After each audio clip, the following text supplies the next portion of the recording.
a unit positive charge when a unit positive charge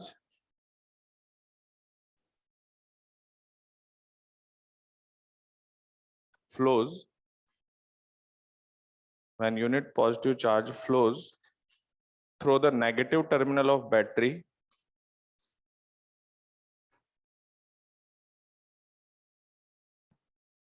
to the positive terminal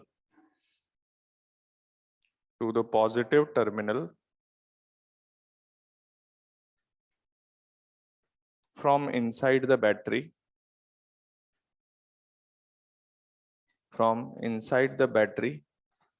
then chemical energy released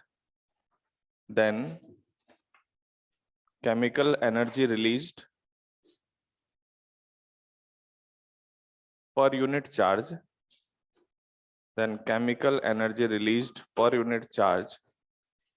is called EMF of cell।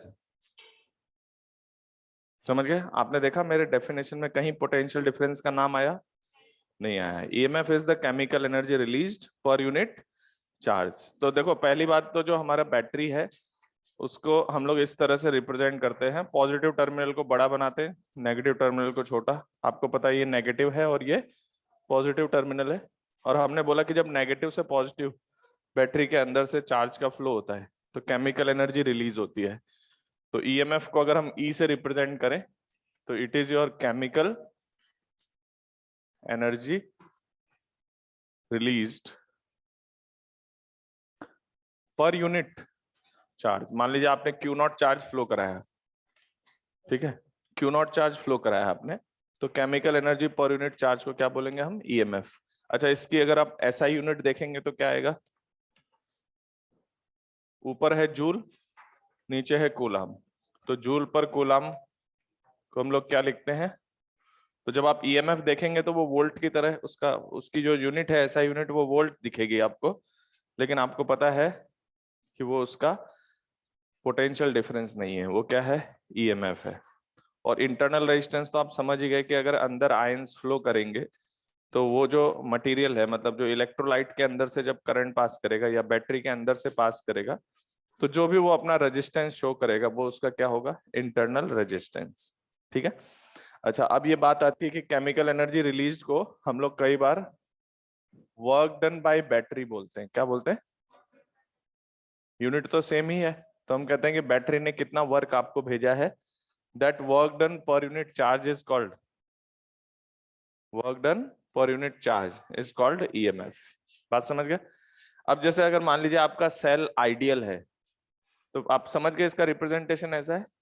मान लीजिए इसका EMF ई है और internal resistance R है, तो internal resistance R हो गया, EMF ई हो गया। अगर ये आइडियल सेल है तो इसका कोई भी इंटरनल रेजिस्टेंस नहीं होगा। बात समझ गए? तो अगर हम लोग बात करें आइडियल सेल के बारे में, देखना थोड़ा फास्ट एनालाइज करूंगा मैं इसको। ये आपका बैटरी ऐसे रिप्रेजेंट किया जाएगा, इसका ईएमएफ कितना है? ई। आप मान लीजिए कि करंट ऐसे जा रहा है, तो करंट ऐसे जाने का मतलब है कि करंट इधर पॉजिटिव है, यानी पॉजिटिव करंट नेगेटिव से एंटर कर रहा है, पॉजिटिव से बाहर निकल रहा है, तो केमिकल एनर्जी रिलीज होगी। तो जो केमिकल एनर्जी आई है ना, उससे अगर हम ये बात करें कि what is the power delivered by the battery, तो पावर डिलीवर्ड कितना हो जाएगा? यूनिट चार्ज पे वर्क डन होता है ई के बराबर, तो डी क्यू चार्ज फ्लो कराने पे डी क्यू इंटू ई के बराबर है ना। और अगर रेट ऑफ एनर्जी डिलीवर्ड जो होगा वो आएगा D Q by D T into E M F, that is E into I. तो यहां पर अगर कोई आपसे पूछे कि इस बैटरी ने कितना पावर डिलीवर किया है, तो this is power delivered is your E into I. Direct लिख दू, इसको मैंने ऐसे लिखा है E into D Q upon D T, तो वो आ गया ई इंटू आई। इतनी पावर किसने डिलीवर की है? अच्छा, अब जब आप इसका पोटेंशियल डिफरेंस देखेंगे तो आपको पता है कि इस सिचुएशन में कोई इंटरनल रेजिस्टेंस तो नहीं है, तो इसका मतलब ये हुआ कि अगर मुझे वीपी माइनस वीएन निकालना है, तो एक बात बताइए, ये वीएन है आपका और ये वीपी है। अब मैं क्या एस्टिमेट कर रहा हूं? पोटेंशियल डिफरेंस कितना आएगा?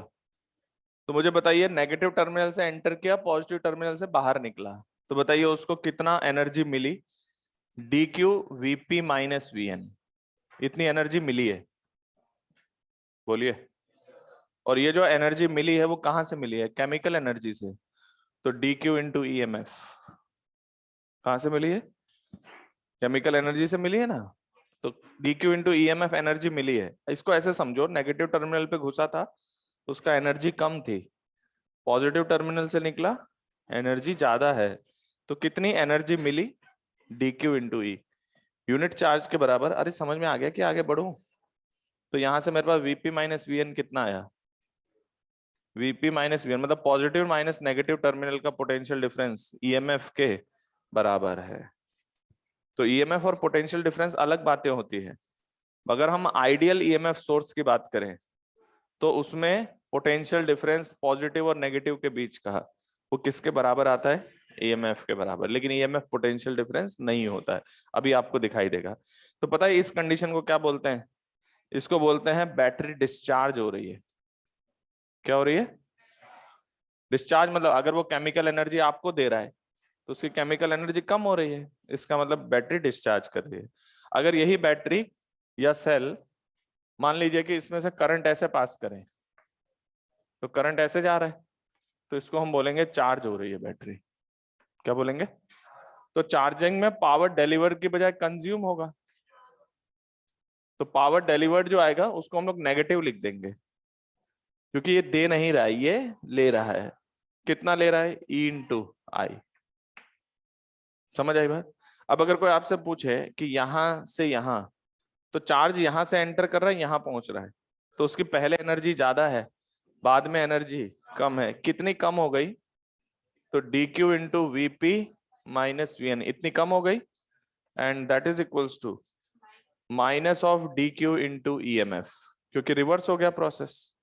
तो अब केमिकल एनर्जी रिलीज की बजाय कंज्यूम होगी। From here again I will get the VP minus V N as E M F. नहीं, वो ई एम एफ के बराबर ही आएगा, वीपी माइनस वी एन। एक मिनट, यहाँ पे ज्यादा है ना, तो ये मैग्नीट्यूड लिखना पड़ेगा। देखो ये ज्यादा है और ये कम है, तो कितना देकर गया? अगर मैं इसको D Q V N minus D Q VP लिखता हूं तो नेगेटिव लिखूंगा। बात मेरी समझ में आई? भाई यहां पर उसकी एनर्जी ज्यादा है, यहां पर कम है, कितना ले लिया गया? डी क्यू इंटू ई किसने ले लिया? बैटरी ने। तो VP minus V N again कितना आएगा? ईएमएफ। तो इस पूरे रिजल्ट का आउटपुट ये है कि अगर आइडियल सेल है तो उसके टर्मिनल के अक्रॉस पोटेंशियल डिफरेंस अपने ईएमएफ के बराबर होता है। और क्या कहते हैं, पावर डिलीवर्ड जो है, डिस्चार्जिंग में पावर डिलीवर होती है और चार्जिंग में पावर कंज्यूम होती है, इसलिए हमने पावर डिलीवर्ड को नेगेटिव लिखा है। फटाफट नोट करिए। अब हम लोग नॉन आइडियल सेल लिखेंगे, जल्दी लिखो।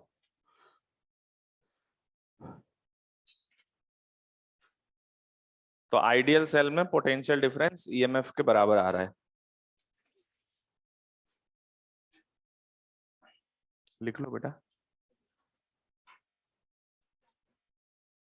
तो लास्ट क्लास मिसिंग है तो ये भी मिसिंग करोगे क्या? ठीक है।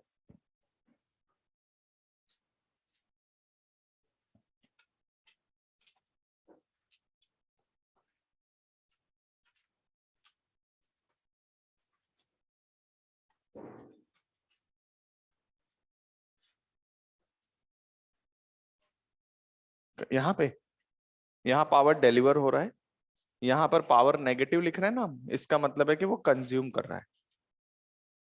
ठीक है।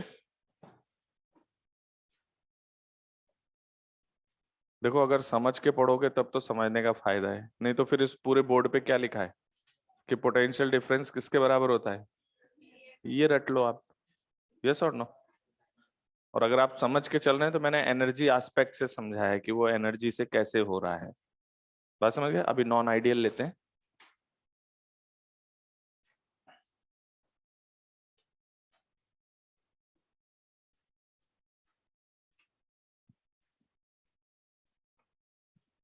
बेसिक अच्छे से कर लोगे तो आपको क्वेश्चन करने में आसानी होगी, मतलब आप समझ के कर पाएंगे, वरना आप सिर्फ फॉर्मूले फॉर्मूले से चलते रहोगे। आगे बढ़ूं मैं?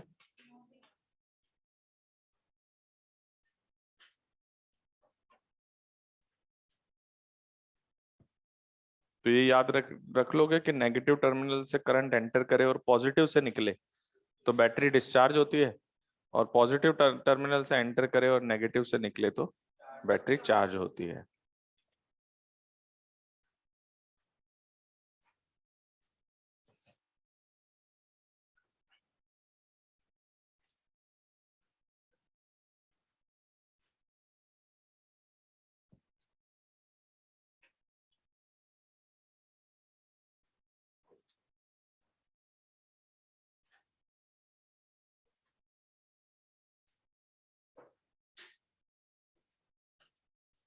लिख लिया? तो अब ये समझ में आता है कि नॉन आइडियल मतलब आइडियल बैटरी हो या आइडियल सेल हो तो उसके टर्मिनल के across positive minus negative potential difference EMF के बराबर होता है, but potential difference and EMF are two different thing. ठीक है, अभी पता चल जाएगा डिफरेंट क्यों बोल रहा हूं।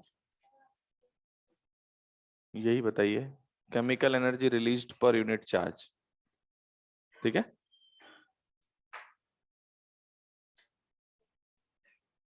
एक बात बताइए, अगर मैंने आपसे कहा कि आपने 100 रुपए किसी को दे दिए तो आपने कहा प्लस में दिए, और अगर 100 रुपए आपको मिल गए तो माइनस में आपने 100 रुपए दे दिए, ये लिख रहे हैं हम वहां। डिलीवर्ड में नेगेटिव का मतलब क्या हुआ कि उसका मैग्नीट्यूड उसने लिया है, तो सिस्टम से लिया है। तो हम लोग बैटरी के कॉन्टेक्स्ट में बात कर रहे हैं कि उसने दिया नहीं है, उसने लिया है, तो हमने उसको डिलीवर्ड के सेंस में नेगेटिव लिखा है। समझ आई बात? उसका मीनिंग यही निकल रहा है कि delivered is negative, that means it is receiving. अब हम लोग नॉन आइडियल सेल के बारे में बात करते हैं, मिटा दो ये। देखिए, जो हमारा नॉन आइडियल सेल होता है जिसका इंटरनल रेजिस्टेंस भी होगा, इधर थोड़ा फोकस करेंगे, हालांकि फाइनल जो रिजल्ट आएगा वो काम आएगा आपके। तो हम बात कर रहे हैं नॉन आइडियल बैटरी या सेल। ओके, उसका कुछ इंटरनल रेजिस्टेंस भी होगा और उसका ईएमएफ भी होगा। अभी देखिए, ये बैटरी है और ईएमएफ ई है, स्मॉल आर है। आप लोगों ने देखा होगा हम लोग इस स्मॉल आर को बगल में लगा देते हैं। अभी आपको उसका एक्सप्लेनेशन पता चल जाएगा कि क्यों लगा देते हैं। तो जैसे ये पहला केस हम ले रहे हैं डिस्चार्जिंग। बैटरी डिस्चार्ज कब होती है? जब उसके पॉजिटिव टर्मिनल से करंट निकले, नेगेटिव से एंटर करे, दिस इज डिस्चार्जिंग। अब देखो, ये वीपी है, ये है आपका वीएन है, और ये है वीपी। पहले हम ये बताते हैं आपको कि इसमें होगा क्या। तो बैटरी तो केमिकल एनर्जी देगी, लेकिन उसमें से हीट लॉस हो जाएगा। कितने का? आई स्क्वायर आर। तो अगर हम पावर डिलीवर्ड शब्द यूज करेंगे तो पावर डिलीवर्ड कितना होगा, ध्यान से देखना। पावर डिलीवर्ड में इतनी तो केमिकल पावर आएगी ई आई, और इसमें से ये अपने अंदर ही लॉस्ट कर लेगा आई स्क्वायर आर। तो पावर डिलीवर्ड याद रख लोगे, ई I minus I square are. ठीक है, और अगर मैं इसको ऐसे लिख देता हूं, I into E minus I R. ठीक है, ये क्या लिखा हुआ है पता है? ये लिखा है पोटेंशियल डिफरेंस। कैसे लिखा है समझाता हूं, देखिए। देखना यहां से इधर देखो, तरीका क्या होगा, आप नेगेटिव टर्मिनल से पॉजिटिव पे चार्ज चला गया, पॉजिटिव पे जाने पे उसकी एनर्जी हुई D Q into VP minus of D Q into V N. पहले ऐसे समझो, चार्ज हाई पोटेंशियल एनर्जी पे पहुंच गया, पहले कितने पे था? लो पे था। कितना गेन हुई एनर्जी? तो ऐसा करते हैं, एनर्जी पर यूनिट टाइम को पावर गेन बोल सकते हैं क्या? तो ये चार्ज पावर ले रहा है, और पावर दे कौन रहा है? बैटरी दे रही है, बैटरी दे रही है और चार्ज ले रहा है। तो मैं इधर दोनों तरफ किससे डिवाइड कर दूं? dt से, और यहां से ये वैल्यू आएगी ई आई माइनस। ठीक है, प्लीज मैं बोल रहा हूँ ध्यान से समझना, रिपीट मत करवाना, इतना टाइम नहीं है हमारे पास कि हम हर एक बात को रिपीट करें, इसलिए ध्यान से देखना यहाँ पे। तो यहाँ पर देखिए, D Q by D T I होगा, आई से आई कट जाएगा, then what you will get, VP minus V N E minus I R. अब हो गया ना गड़बड़? क्या गड़बड़ हुआ? पोटेंशियल डिफरेंस तो ई माइनस आई आर है, जबकि ईएमएफ कितना है? ई। तो क्या ईएमएफ और पोटेंशियल डिफरेंस सेम है या अलग है? तो इसमें से जितना करंट पास करेगा उसके हिसाब से ये क्या शो करेगा? Potential difference. तो ईएमएफ तो ई ही है, लेकिन पोटेंशियल डिफरेंस कितना है, इतना समझ में आया। अब जब हम इसको लिखेंगे ना, तो आप याद रखना, आप पावर डिलीवर्ड को ऐसे भी लिख सकते हो, I into VP minus V N. तो इस एक इक्वेशन से वैल्यू निकल जाएगी, ये याद रखना है सबको, इसमें टाइम वेस्ट नहीं होना चाहिए क्वेश्चन करते वक्त। E minus I are is the potential difference when. तो एक बात बताइए, एक नॉन आइडियल बैटरी के टर्मिनल के अक्रॉस पोटेंशियल डिफरेंस ईएमएफ के बराबर नहीं आया है, ई माइनस। तो देखना, मैं इसको ऐसे अगर बना दूं तो ये सारी बात अपने आप एक्सप्लेन हो जाती है। कैसे? मैंने बैटरी को पहले तो आइडियल ईएमएफ सोर्स में बदल दिया, उसका तो लिखा ईएमएफ, और रेजिस्टेंस उसका बगल में लगा दिया, और मैंने इस पूरे बॉक्स को क्या नाम दिया, बैटरी। ये बैटरी का पॉजिटिव टर्मिनल है, और ये जैसे आइडियल सेल का तो ये है, लेकिन आपका सेल आइडियल नहीं है, उसका इंटरनल रेजिस्टेंस है। तो ये आपका वीपी हो गया, और ये वीएन। अब देखना करंट ऐसे आ रहा है, 1 मिनट, करंट ऐसे आ रहा है। अब ध्यान से देखो, आपको पोटेंशियल डिफरेंस कितना दिख रहा है, जरा देखना। उधर से, चलो इधर से चलते हैं, इधर से उधर जाएंगे तो क्या करंट के डायरेक्शन में जा रहे हैं, तो पोटेंशियल गिरेगा। कितना गिरेगा, आई आर के बराबर गिरेगा। और आइडियल ईएमएफ सोर्स में आपने देखा है कि वीपी माइनस वीएन ईएमएफ के बराबर होता है। तो नेगेटिव से पॉजिटिव पे जाएंगे तो पोटेंशियल बढ़ जाएगा, कितना, तो ई बढ़ जाएगा और आई आर घट जाएगा, तो बचा कितना। तो इसलिए इसको हम इस तरह से रिप्रेजेंट कर सकते हैं, फटाफट नोट करिए। अब हम लोग बात करेंगे चार्जिंग में, समझ आई बात। तो this is your non ideal battery या नॉन आइडियल सेल, जिसका इंटरनल रेजिस्टेंस होगा तो वो करंट के हिसाब से शो करेगा अपना पोटेंशियल डिफरेंस।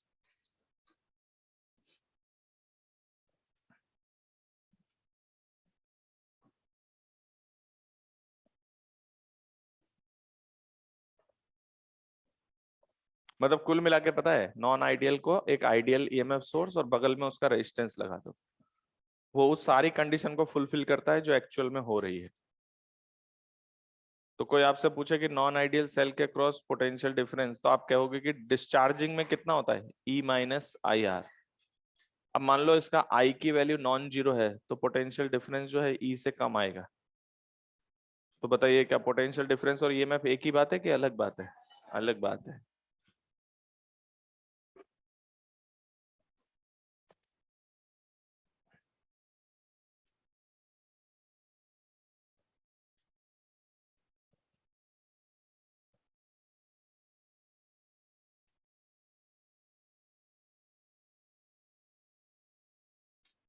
इसको अच्छे से समझ लेना, आउटपुट में ये याद होना चाहिए आपको सीधा, दोनों आंसर याद होने चाहिए। तो potential difference E minus I are होता है, और पावर डिलीवर्ड होता है ई I minus I square are.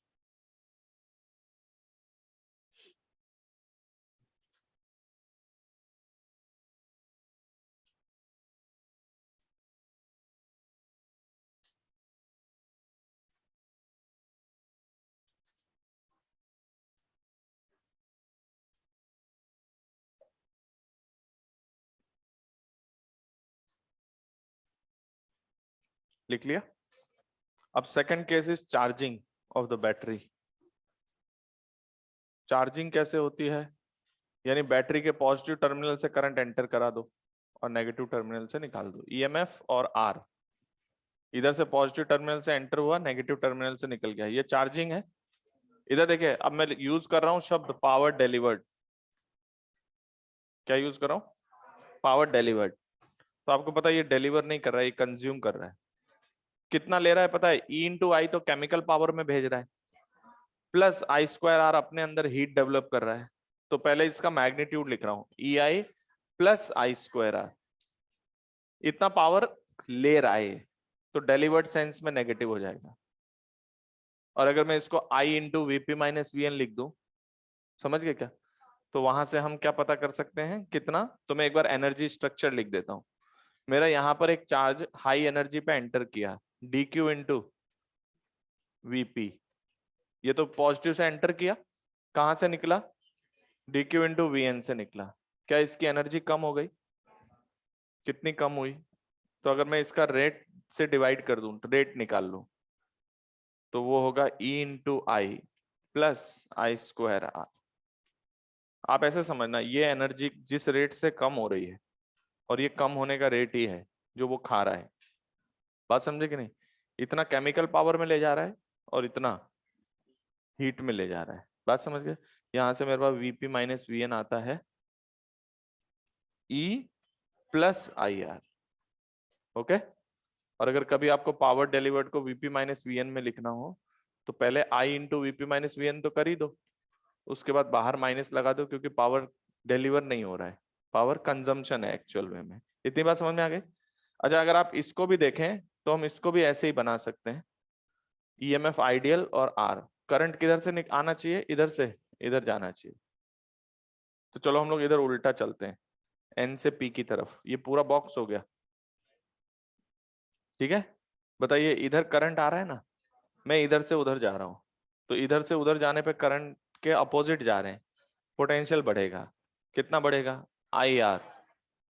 और इधर से इधर जाएंगे, ईएमएफ के बराबर भी बढ़ेगा। कितना बढ़ेगा? ई प्लस आई आर। टोटल बढ़ा है, this potential difference is E plus I are. इसीलिए हम नॉन आइडियल सेल को रिप्रेजेंट करते हैं एक आइडियल सेल, और उसके बगल में उसका, जिसको बोला जाता है सीरीज में एक रजिस्टर लगा देते हैं हम लोग।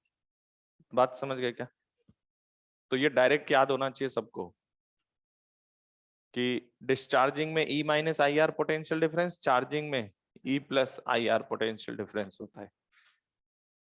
इसका मतलब है नॉन आइडियल सेल के अक्रॉस पोटेंशियल डिफरेंस करंट पे डिपेंड करता है। जब तक आप मुझे करंट नहीं बताएंगे तब तक मैं पोटेंशियल। लेकिन एक बात बताओ, अगर हम इससे करंट ना लें तो क्या होगा? तो आई जीरो हो जाएगा। तो करंट नहीं लोगे तो ये अपने टर्मिनल के अक्रॉस पोटेंशियल डिफरेंस ईएमएफ के बराबर ही शो करेगा। लेकिन अगर करंट लोगे तो either E minus I R in discharging and in charging E plus I R. ये डायरेक्ट याद होना चाहिए, इसके लिए आपको इतनी एनालिसिस दोबारा से नहीं करनी है, फास्ट याद रखना है। पावर में क्या करना है? Vp माइनस Vn को I से मल्टीप्लाई करना है, और डिलीवर्ड अगर हो रहा है तो प्लस आ जाएगा, और कंजम्पशन है तो माइनस लगा के डिलीवर्ड लिख देंगे।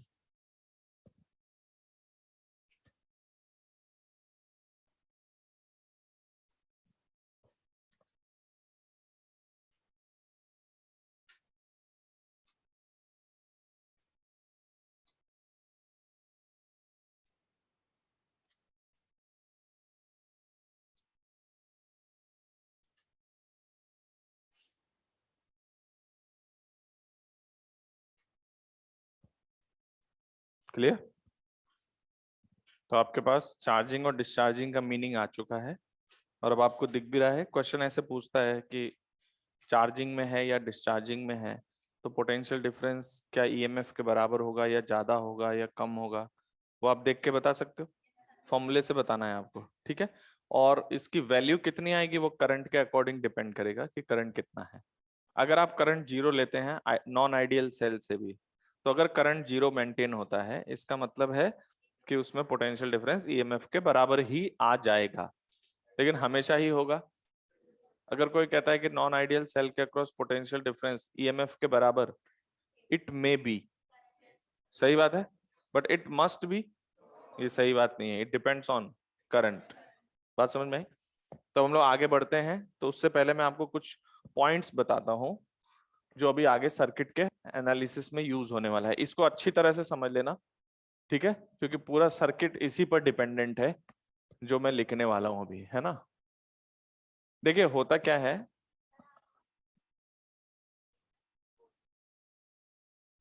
ये बताया तो है बेटा।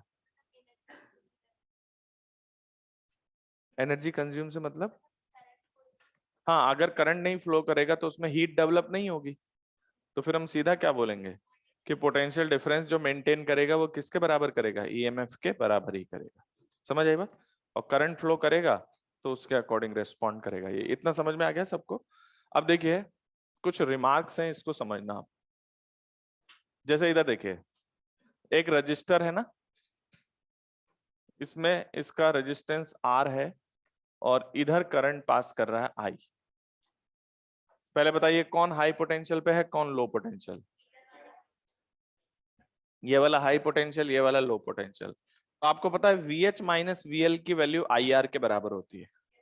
लेकिन मान लो अगर किसी इक्वेशन में आपको एग्जैक्ट चाहिए कि दिस माइनस दिस चाहिए कि या ये माइनस ये चाहिए, तो क्या आपको लगता है इसमें साइन आएगा?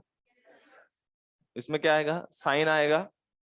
तो याद रखिएगा, हम लोग अभी आगे जो किरचॉफ वोल्टेज लॉ के लिए लूप इक्वेशन लिखेंगे, तो उसमें क्या होगा, हम हमारी मूवमेंट की डायरेक्शन सेलेक्ट करेंगे। तो आप कोई भी डायरेक्शन सेलेक्ट कर सकते हो, उसमें कोई दिक्कत नहीं है। लेकिन मैं क्या कर रहा हूं, जैसे मैं किसी रजिस्टर को क्रॉस कर रहा हूं सपोज, तो मान लीजिए मैं उसके करंट के डायरेक्शन में जा रहा हूं, तो एक मिनट रुक जाइए। डायरेक्शन में जाओगे तो अगला पॉइंट का पोटेंशियल कम होगा और पिछले पॉइंट का ज्यादा होगा।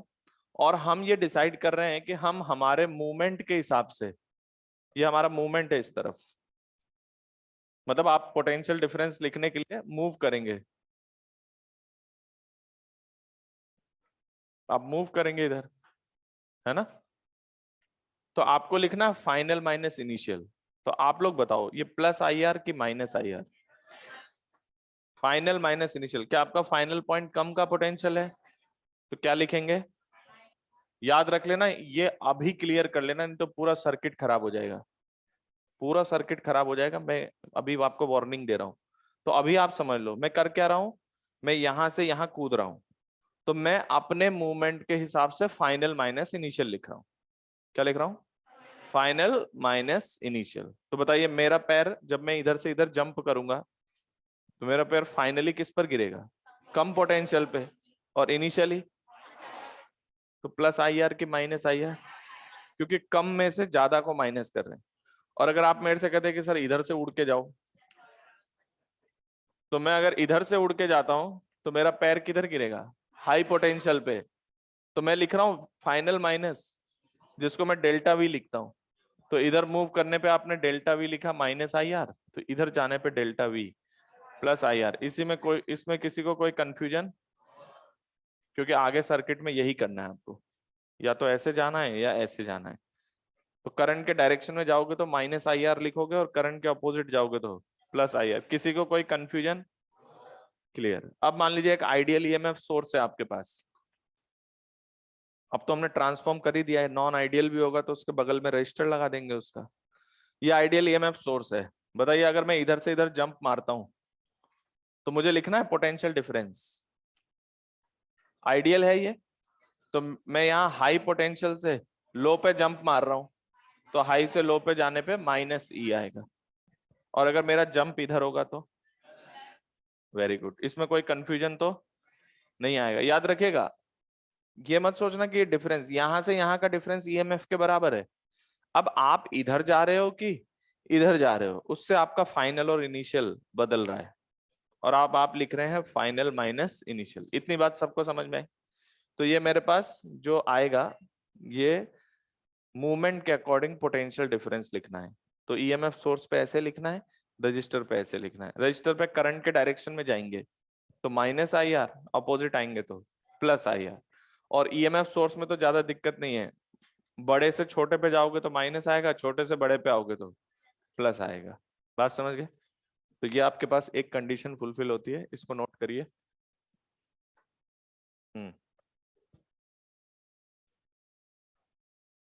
क्या?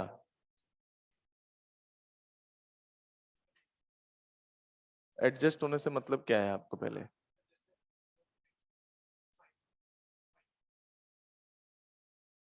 हाँ, लेकिन जब आपको मान लो माइनस कॉमन लेके तो आ जाएगा, वही तो लेके कर रहे हैं। हाँ वही बोल रहा हूँ, मैं भी वही बोल रहा हूँ,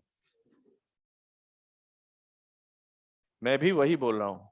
बट वो सिखाना जरूरी है, नहीं तो अभी क्लास के बाहर कुछ लोग आएंगे, सर कभी आप प्लस आई आर कर देते हो, कभी आप माइनस आई आर, है ना? तो वो plus I are minus I are कब कर रहे हैं वो समझाया है मैंने। बात समझ गए? अगर मैं करंट के डायरेक्शन में जाऊंगा रजिस्टर पे तो माइनस आई आर। समझ आई बात? अब कुछ लोग बैटरी पे लगाने लग जाएंगे इसी को, इसी फंडामेंटल को कहाँ लगाने लग जाएंगे? बैटरी पे। ये बात नहीं सिखाया है। बैटरी में किधर गए? नेगेटिव से पॉजिटिव गए तो प्लस, और पॉजिटिव से नेगेटिव गए तो माइनस। उसमें करंट कहाँ फ्लो कर रहा है उससे कोई लेना देना नहीं है। बात समझ गए? अच्छा, मान लीजिए एक रजिस्टर है आपके पास, ठीक है? ध्यान से समझना, अब आगे हम लोग सर्किट के फंडामेंटल्स उठाने वाले हैं। मान लीजिए कि ये आपके पास एक रजिस्टर है ना? और मैंने कहा कि इसका पोटेंशियल कुछ V1 है और इसका पोटेंशियल V2 है। आपको पता है करंट किधर फ्लो करेगा? हाई से लो। तो अगर एक्चुअल ग्राउंड पे देखेंगे तो हम जाके देखेंगे कि कौन हाई है और कौन लो है। अच्छा, मान लो मुझे पता नहीं चल रहा कौन हाई है कौन लो है, तो मैं कोई ऐसा आंसर दूं जो हमेशा सही हो जाए। तो मैंने मान लिया कि करंट इधर जा रहा है, एक मिनट, करंट इधर जा रहा है, तो मैं करंट की वैल्यू पता है कितनी लिखूंगा? V1 minus V2 upon R। ये तब लिख रहे हैं जब हमें V1 V2 के बारे में आइडिया नहीं है और मुझे बताना है कि इधर से उधर कितना करंट गया, तो क्या लिखूंगा मैं? तो एक बात बताइए, अगर V1 हाई हुआ तो अपने आप प्लस ही आएगा, यानी हमारा एजम्पशन सही है। और अगर मान लीजिए V1 छोटा हुआ तो ये नेगेटिव आ जाएगा, यानी हमने V1 से V2 की तरफ दिखाया है, वो V2 से, तो अपने आप एडजस्ट कर लेगा ये इक्वेशन। तो हमें अगर करंट ऐसे दिखाना है तो हम लोग front terminal minus back terminal, इन दोनों का पोटेंशियल माइनस करके डिवाइडेड बाय R कर देते हैं। और अगर आपको पता ही है तब तो आपको दिख ही जाएगा कि करंट किधर जा रहा है। बात मेरी समझ में आई? इसके बाद एक रिमार्क है, suppose you have a resistance less wire. सुना है आपने? रेजिस्टेंस लेस वायर, इसको हम लोग दूसरे लैंग्वेज में शॉर्ट वायर बोलते हैं। क्या बोलते हैं? आपने देखा होगा बहुत सारे सर्किट में क्या होता है, डायरेक्ट ऐसे बना होता है, उसमें कोई रजिस्टर लगा हुआ नहीं है।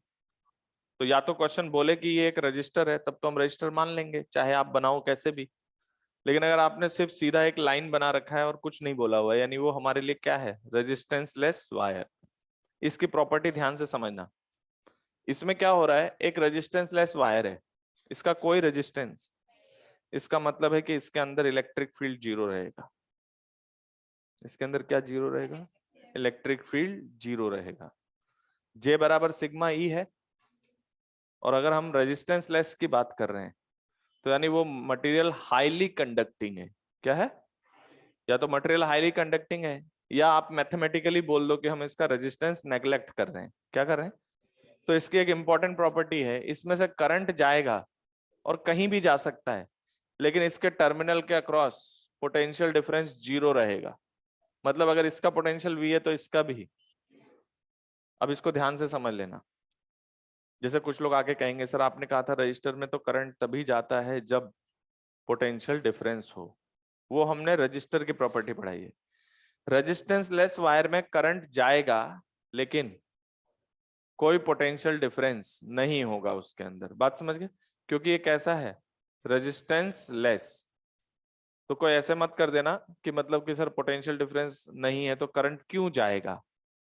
बात समझ गए? करंट क्यों जाएगा पता है? ये तो रेजिस्टेंस लेस है, तो इसका मतलब सर्किट में कुछ होंगे एलिमेंट्स जो करंट फ्लो करा के ला रहे होंगे। तो जब इसमें से करंट पास करेगा तो ये उसके लिए कोई रेजिस्टेंस ऑफर नहीं करेगा, तो ये करंट जाने देगा। तो इसमें याद रखना करंट इधर से उधर भी जा सकता है, उधर से इधर भी आ सकता है, लेकिन इसमें पोटेंशियल डिफरेंस नहीं आएगा। किसी को कोई कंफ्यूजन हो तो अभी पूछ लो। बात समझ गए? इसमें हाँ, अपने आप करंट की बात अगर हम नहीं करेंगे, कोई सिस्टम होगा जो करंट फ्लो कराएगा इसमें से। वरना आप कहोगे सर पोटेंशियल डिफरेंस नहीं है तो करंट फ्लो क्यों कर रहा है? तो हमने क्या बोला कि इसमें क्या है, ये रेजिस्टेंस लेस है, तो ये अपने अंदर इलेक्ट्रिक फील्ड डेवलप होने नहीं दे रहा है, यानी उसको जीरो रख रहा है। या अगर हम लोग आइडियली बात करें तो रेजिस्टेंस जीरो होना है। मान लीजिए आपने एक थिक वायर लिया जिसका एरिया ज्यादा है लेंथ कम है, तो अप्रोक्सीमेटली वो भी किसके जैसा बिहेव कर सकता है? रेजिस्टेंस लेस वायर जैसा। बट आइडियल तो नहीं बन पाएगा वो भी। तो ये आइडियली जो हम बात कर रहे हैं, इंपॉर्टेंट बात है कि इसमें पोटेंशियल डिफरेंस जीरो है, फिर भी इसमें से करंट पास कर रहा है। समझ गए? और करंट पीछे से जितना आएगा ये उतना जाने दे सकता है, लेकिन ये अपने अंदर क्या डेवलप नहीं होने देगा? ई डेवलप नहीं होने देगा। यानी इसके टर्मिनल के अक्रॉस पोटेंशियल डिफरेंस जीरो रहेगा और पोटेंशियल सेम रहेगा। शॉर्ट वायर समझ गए? तो एक बार बताइए, शॉर्ट वायर में इधर उधर जाने पे पोटेंशियल बदलेगा क्या? नहीं बदलेगा। लेकिन क्या उसमें से करंट जा सकता है? तो करंट पीछे से कहीं से आ रहा होगा तो ये बस रास्ता देगा उसको जाने के लिए। बात समझ गए? ये कोई रेजिस्टेंस ऑफर नहीं करेगा। तो इसको दो नाम से बुलाते हैं, या तो रेजिस्टेंस लेस वायर या फिर शॉर्ट वायर। शॉर्ट मतलब छोटा नहीं, शॉर्ट मतलब जिसमें उसके टर्मिनल के अक्रॉस पोटेंशियल सेम रहेगा और पोटेंशियल डिफरेंस 0 रहेगा। इतना समझ में आ गया? तो अब हम, हाँ किसमें, उसमें ना नॉन आइडियल को हमने बगल में क्या लगा दिया है, रजिस्टर लगा के समझा दिया है ना। तो जब आप नॉन आइडियल को क्रॉस करेंगे तो उसमें एक रजिस्टर भी आ जाएगा और एक, तो ऊपर रजिस्टर की प्रॉपर्टी लिखी है, नीचे आइडियल ईएमएफ की, तो उसको मिला के हम कर लेंगे। भाई हमने ये ट्रांसफॉर्मेशन किया क्यों है कि जब हम एक रजिस्टर बना देंगे उसके बगल में तो वो सारी प्रॉपर्टी रजिस्टर जैसी रखेगा और इधर प्रॉपर्टी ईएमएफ सोर्स, तो वो दोनों मिला के हम लोग चेक कर लेंगे क्या आएगा। इतना समझ में आ गया? हेडिंग डालिए Kirchhoff's current law. Kirchhoff's current law,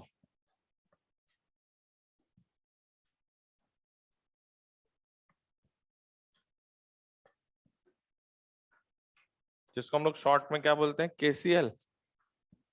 KCL is your Kirchhoff's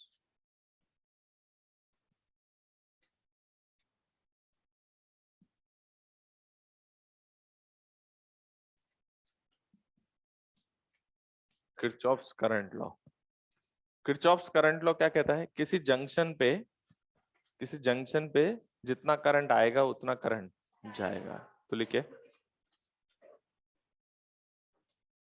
लिखो, in the circuits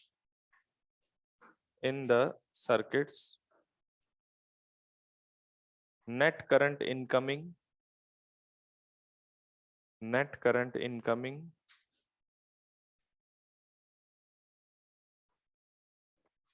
into a junction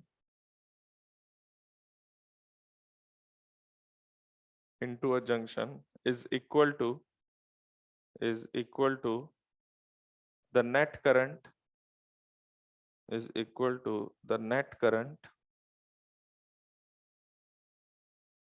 outgoing through a junction, ठीक है, समझ में आ गया ये? तो net current incoming equal to net current outgoing. जो जैसे मान लीजिए ये आपके पास कोई सिस्टम है, ये एक पार्ट ऑफ अ सर्किट है, ठीक है। मान लीजिए ये R1 रजिस्टर है, ये R2 रजिस्टर है और ये R3। आपने कहा कि सर मैंने माना कि करंट इधर से आएगा I1, मुझे कोई दिक्कत नहीं है। आपने कहा कि सर इधर जाएगा I2, इसमें मुझे कोई दिक्कत नहीं है। आपने कहा इधर जाएगा I3, ठीक है। लेकिन किरचॉफ ने क्या कहा, जितना आएगा उतना जाएगा। तो कितना आया, तो summation I incoming equals to summation I outgoing. आया कितना I1 और गया कितना। तो हर सर्किट में ये फंडामेंटल लगना चाहिए कि जितना करंट आएगा उतना करंट जाएगा। बात समझ गए? अब देखिए ये जो सिचुएशन है ना, इसको हम लोग कैसे हैंडल करते हैं। ये तो हुआ I1 I2 के फॉर्म में, मतलब जैसे आपने सर्किट में करंट माना तो हर जगह KCL लगना चाहिए, मतलब हर क्वेश्चन में KCL भी लगना चाहिए और आगे जो पढ़ाऊंगा KVL वो भी लगना चाहिए। बात समझ गए? तो पहले KCL ऐसे आएगा। अब देखो इसको लिखने का थोड़ा कॉम्प्लिकेटेड तरीका होता है। कॉम्प्लिकेटेड तो क्या है, मतलब ये तो हुआ डेफिनेशन, इसका इम्प्लीमेंटेशन कैसे होता है। तो एक तो इम्प्लीमेंटेशन ये हो गया कि आपने करंट माना है और लिख दिया। मान लो कोई कहता है कि सर मैंने I2 अंदर माना है, तो मैं लिखूंगा I1 प्लस I2 बराबर I3, यही करूंगा ना। अच्छा बाई चांस अगर आपने इसका पोटेंशियल माना V1, यहाँ का पोटेंशियल माना V2, यहाँ का पोटेंशियल माना V3 और आपने इसका पोटेंशियल मान लिया X, तो इसी एक्सप्रेशन को अगर आप V1 V2 V3 में ट्रांसफॉर्म करना चाहते हो तो पहले आप ये इक्वेशन लिखोगे एज पर योर एजम्पशन। फिर क्या करोगे, जैसे इधर से करंट आ रहा है तो V1 minus x bye R1, अभी अभी सिखाया वो उधर, तो यहां से यहां क्या लिखेंगे, V1 एक्स बाय R1, सही है, इज इक्वल टू I2 कितना, x minus V2 upon R2। क्योंकि मैंने उधर जाता हुआ बनाया, और इधर जाता हुआ बनाऊंगा तो x माइनस v3/r3 आ गया इम्प्लीमेंटेशन। मतलब अभी हम सर्किट आगे दो मेथड से सॉल्व करेंगे, कभी करंट मान के, कभी पोटेंशियल मान के। तो करंट मान के केसीएल ऐसे लिखा जाता है, पोटेंशियल मान के केसीएल ऐसे लिखा जाता है। इतना समझ में है? अब इसमें मैं आपका थोड़ा टाइम बचा रहा हूं, पता है क्या, आप यहाँ करंट दिखाओ ही मत। जैसे मैंने i1 i2 i3 दिखाया ना, तब तो मुझे इक्वेशन ऐसे लिखना पड़ेगा। मैं क्या करूंगा, जंक्शन पे बैठ के ये करंट्स दिखाऊंगा ही नहीं, और डायरेक्ट लिख दूंगा कि किसी जंक्शन से नेट गोइंग करंट 0। तो नेट गोइंग लिखूंगा हर तरफ, फिर हर तरफ जाते हुए क्या कर दूंगा, उसको 0 कर दूंगा, क्योंकि मुझे पता है कि सारे डायरेक्शन में तो जा नहीं सकता, कहीं से आएगा और कहीं। तो आना जाना बराबर करने को ऐसे भी कहा जा सकता है कि नेट गोइंग इज 0, मतलब हर तरफ गोइंग बना दो और उसको क्या कर दो 0। उससे फायदा क्या होगा, एक तो ये इक्वेशन नहीं लिखना पड़ेगा। चलिए मैं यहां बैठ के ना मन में सोच रहा हूं नेट गोइंग, बताइए इधर कितना गोइंग, x माइनस v1/r1। उधर कितना गोइंग, x माइनस v2/r2। इधर कितना गोइंग, x माइनस v3/r3। देखिए अगर आप समझ के पढ़ रहे हैं तब तो मेरे समझाने का कोई फायदा है। मैं बार बार इसलिए बोलता हूँ कि आपको फोकस्ड रहना है हमेशा। बताइए ये दोनों इक्वेशन सेम ही है, तो हम क्यों टाइम वेस्ट करें करंट मान के। करंट मानेंगे, i1 i2 लिखेंगे, फिर उसमें वैल्यू रखेंगे 3 स्टेप, और एक स्टेप क्या है, जंक्शन पे बैठ के नेट गोइंग मान के 0 कर दो। यहां पर देखिए इसको अगर मैं उधर शिफ्ट कर दूं तो सेम ही इक्वेशन है। तो ये इक्वेशन और ये इक्वेशन सेम ही है, अलग कुछ है ही नहीं। भाई कहने का तरीका बदल रहा है कि नेट गोइंग को मैंने क्या कर दिया 0। तो ये नोट करिए, केसीएल का इम्प्लीमेंटेशन अगर आप पोटेंशियल्स मान के करते हैं, करंट मानते हैं तो ऐसे किया जाता है, पोटेंशियल मानते हैं तो ऐसे किया जाता है। बात समझ में आया कि नहीं?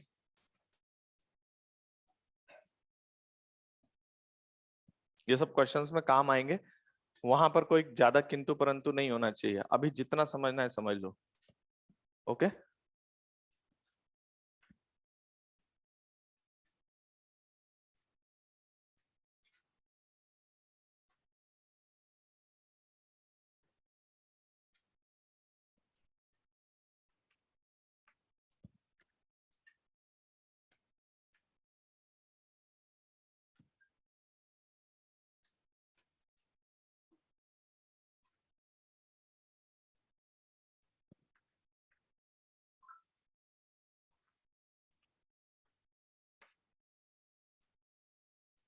ये क्या आप लिख रहे हैं, किरचॉफ करंट लॉ। ये देखने में इजी लगता है, ये देखने में टफ लगता है, जबकि दोनों का मतलब एक ही है। तो उधर लिखा है आई के हिसाब से, और इधर आई को लिखा है V1 के V2 के हिसाब से, V1 V2 V3 के हिसाब से, और लिखा अभी भी वही है कि net current coming equals to net current going. आगे क्या समझ में? नेक्स्ट देखिए, मतलब अब मैंने आपसे कह दिया कि अब ऐसे लिखने में टाइम वेस्ट मत करना, सीधा क्या करना, जंक्शन पे बैठ के नेट गोइंग 0 अपने आप हैंडल कर लेगा वो। ओके, अच्छा इधर देखिए नेक्स्ट पार्ट। जैसे ये डायग्राम आया आपके पास, ये भी पार्ट ऑफ अ सर्किट है। तो ये कोई जगह है जहां पर ये बाकी सारा हिस्सा कहीं और कनेक्टेड है, पर मैं ये जंक्शन आपको दिखा रहा हूँ। तो जैसे ये ईएमएफ सोर्स दिख रहा है ना, अगर हम इसके बारे में कुछ नहीं बोलते हैं तो ये आइडियल है, और अगर क्वेश्चन बताता है कि इसका इंटरनल रेजिस्टेंस है तो फिर वो हम लगा देंगे। तो अभी मैं आपको बता रहा हूँ कि मान लीजिए बीच में एक बैटरी भी आ गई, तो आप कैसी केसीएल कैसे लगाएंगे। तो आपको पता है ये V1 है, ये V2 है, और ये कितना मान लेते हैं X। क्या ये आइडियल सोर्स है? तो आइडियल सोर्स अपने टर्मिनल के अक्रॉस पोटेंशियल डिफरेंस ईएमएफ के बराबर रखता है। 0 क्यों रखेगा? ईएमएफ के बराबर रखेगा। इधर का पोटेंशियल कितने लोगों को दिखता है, इससे इसका पोटेंशियल इतना ज्यादा होगा और इससे इसका इतना ही कम होगा। अगर मैं इसको x मानता हूं तो ये लिखूंगा x प्लस ई, बोलो। और अगर मैं इधर x लिखता तो इधर लिखता x माइनस। x मैंने एज्यूम किया है, वो मेरी चॉइस है, मैं कुछ भी मान सकता हूँ। बात समझ गए? चलिए ये इक्वेशन आ गई, मतलब ये डायग्राम बन गया। अब मान लीजिए आपने पोटेंशियल मानने के बाद आपने डिसाइड किया कि मुझे केसीएल लगाना है, तो केसीएल लगाने के लिए क्या करोगे, नेट गोइंग का सम 0। यहां पर गोइंग बहुत आराम से लिख सकते हैं हम, x minus v1 upon r1 plus, एक मिनट, x माइनस v3। अब एक मिनट मुझे बोलने देना, चुपचाप सुनना। अब मुझे चाहिए इधर भी तो कुछ गोइंग होगा, तो मुझे क्या पता बैटरी से कितना जा रहा है, क्योंकि बैटरी से तो कितना करंट भी फ्लो कर सकता है। तो मुझे ये नहीं पता चल रहा कि यहाँ कितना करंट है, तो ऐसा करें आगे बढ़ जाएं थोड़ा। क्यों? क्योंकि यहां से जितना करंट जाएगा वो यहां से भी जाएगा। रियलाइज कर लो पहले, जो करंट यहां से जाएगा वो यहां से भी, ये भी तो केसीएल ही है। तो जितना अभी मैंने देखो यहाँ का गोइंग लिख दिया, यहाँ का गोइंग लिख दिया, अब मुझे इधर गोइंग लिखना है। तो इधर गोइंग लिखने के लिए क्या करूं, x plus E minus v2 upon r2, x plus E minus v2 upon r2 is equal to 0। ध्यान रखिएगा, आपको चाहिए था करंट इधर से कितना गया, तो बैटरी में तो करंट लिखना हमें डायरेक्ट आता नहीं है, क्योंकि बैटरी तो कितना भी करंट अलाउ कर सकता है, ये तो आइडियल है ना। तो इसने अपने टर्मिनल के क्रॉस पोटेंशियल डिफरेंस फिक्स रखा हुआ है, लेकिन करंट आपकी मर्जी है जितना इसमें से, तो हमें नहीं पता कितना करंट जा रहा है। तो हम एक स्टेप और आगे बढ़ गए, हमने कहा यहां से जितना करंट जाएगा वही यहां से भी जाएगा, तो इस जाने की वैल्यू को यहां लिखना था। हम एक स्टेप आगे कूद के इस जाने को बता रहे हैं, कितना, x plus E minus v2 upon r2। अगर ये करंट यहां से जा रहा है तो क्या यही करंट यहां से भी जा रहा है, तो वही लिखा है मैंने, और क्या। तो बीच में जब ऐसे बैटरी फंस जाती है तो बच्चे क्या करते हैं पता है, दो तरफ लिख के भाग जाते हैं। ये मतलब नहीं हुआ, आपको जंक्शन पे नेट कमिंग बराबर नेट गोइंग करना है। तो अगर आपको गोइंग लिखना नहीं आ रहा है तो आप आगे बढ़ जाएं, थोड़ा आगे बढ़ के पोटेंशियल से लिखने में आ जाएगा, क्योंकि करंट हमें रजिस्टर में पता है v1 minus v2 upon r होता है फॉर्मूला। बात समझ गए? बैटरी तो कितना भी करंट अलाउ कर सकती है, तो आपको आइडिया नहीं है कितना करंट है। तो इन दोनों में कुछ फर्क समझ में आया क्या किया मैंने? मैं आपको पहले सिखा रहा हूं कि अगर कभी ऐसी सिचुएशन आएगी तो ऐसे टर्म्स बनेंगे।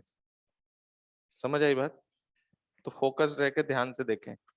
तो दिस इज योर केसीएल, जब आप इंप्लीमेंट करेंगे तो कुछ परेशानियां आ सकती हैं, वो रिजॉल्व कर दी है मैंने, कैसे लगाएंगे।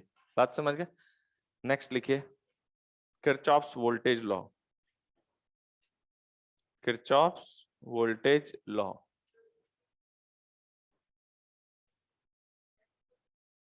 एक मिनट, क्या सेम पोटेंशियल फ्लो करेगी से क्या मतलब होता है?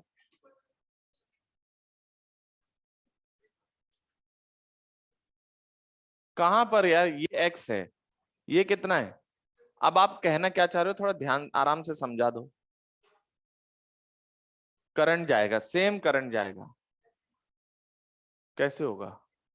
फिर तो बैटरी की प्रॉपर्टी खत्म हो गई,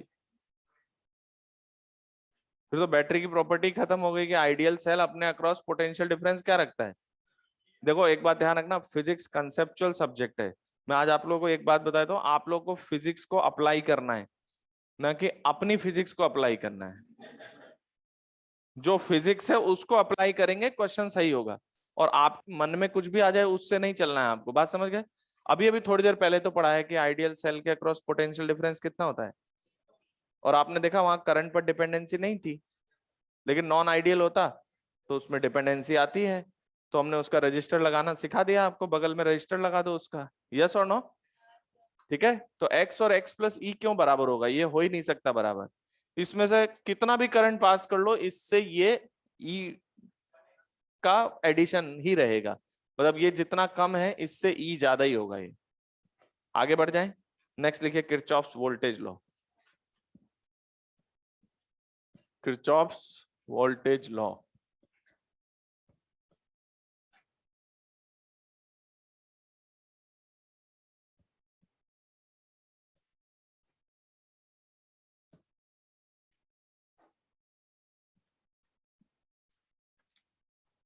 किरचॉफ्स वोल्टेज लॉ, इसको हम लोग क्या बोलते हैं, केवीएल। ठीक है, देखिए केवीएल बहुत इजी है। आपको पता है कि यहाँ पर जो वायर्स हैं, रजिस्टर्स हैं या बैटरीज हैं, इनके अंदर इलेक्ट्रिक फील्ड एग्जिस्ट कर रहा है, तभी तो आप उसका पोटेंशियल डिफरेंस लिख रहे हैं। और आपको पता है इलेक्ट्रिक फील्ड कैसा होता है, कंजर्वेटिव होता है, हाँ या ना। तो अगर हम यहां से चल के वापस यहीं आ जाएं, तो क्या सारे पोटेंशियल डिफरेंसेस अगर हम बात करें तो पोटेंशियल डिफरेंस जीरो आएगा क्या? अगर हम जहां से चलते हैं वापस वहीं आ जाएं तो पोटेंशियल डिफरेंस क्या आएगा? जीरो आएगा। ये पूरा इलेक्ट्रो इसी पर आधारित था, अभी भी वही लगाना है। तो अगर आप किसी सर्किट में एक जगह से शुरू होकर वापस उसी जगह पे आ जाते हैं, चाहे आपका रास्ता कोई भी हो, तो इसको हम लोग बोलते हैं कि हम लूप में घूम रहे हैं। किसमें? लूप का मतलब होता है जहां से गए वापस वहीं आ गए। तो क्या कहते हो, जहां से गए थे वापस वहीं आ गए, तो दोनों का पोटेंशियल तो सेम है। इसका मतलब पोटेंशियल डिफरेंस जीरो है। पोटेंशियल डिफरेंस, इसका मतलब अगर आप सर्किट में किसी क्लोज लूप में घूमते हैं, तो जो अभी मैंने सिखाया था ना, डेल्टा वी लिखना सिखाया था, वो इसलिए सिखाया था कि जब हम एक लूप में घूमेंगे तो सारे डेल्टा वी का सम जीरो होगा। ये कहा जाता है किरचॉफ्स वोल्टेज लॉ।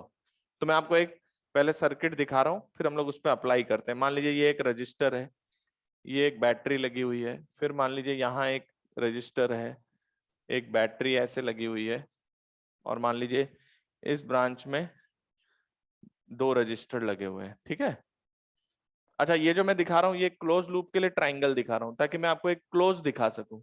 हो सकता है ये सर्किट में कहीं कनेक्टेड है, ये भी कहीं कनेक्टेड है, ये भी कहीं, तो it's a part of a circuit.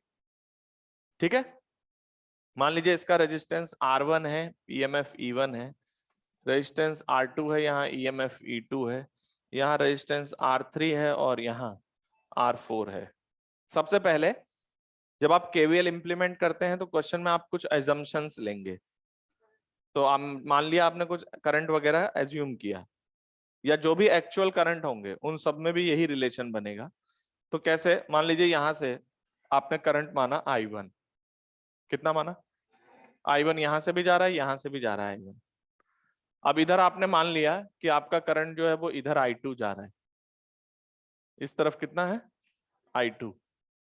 ठीक है, और मान लीजिए कि करंट इधर आ रहा है I3। थोड़ा ध्यान से समझना, आपके कंफ्यूजन को मैं दूर कर दूंगा। यहां मैंने कनेक्ट किया हुआ है, अगर ये कनेक्टेड नहीं होता तो अभी मुझे I3 I1 को बराबर बोलना पड़ जाता।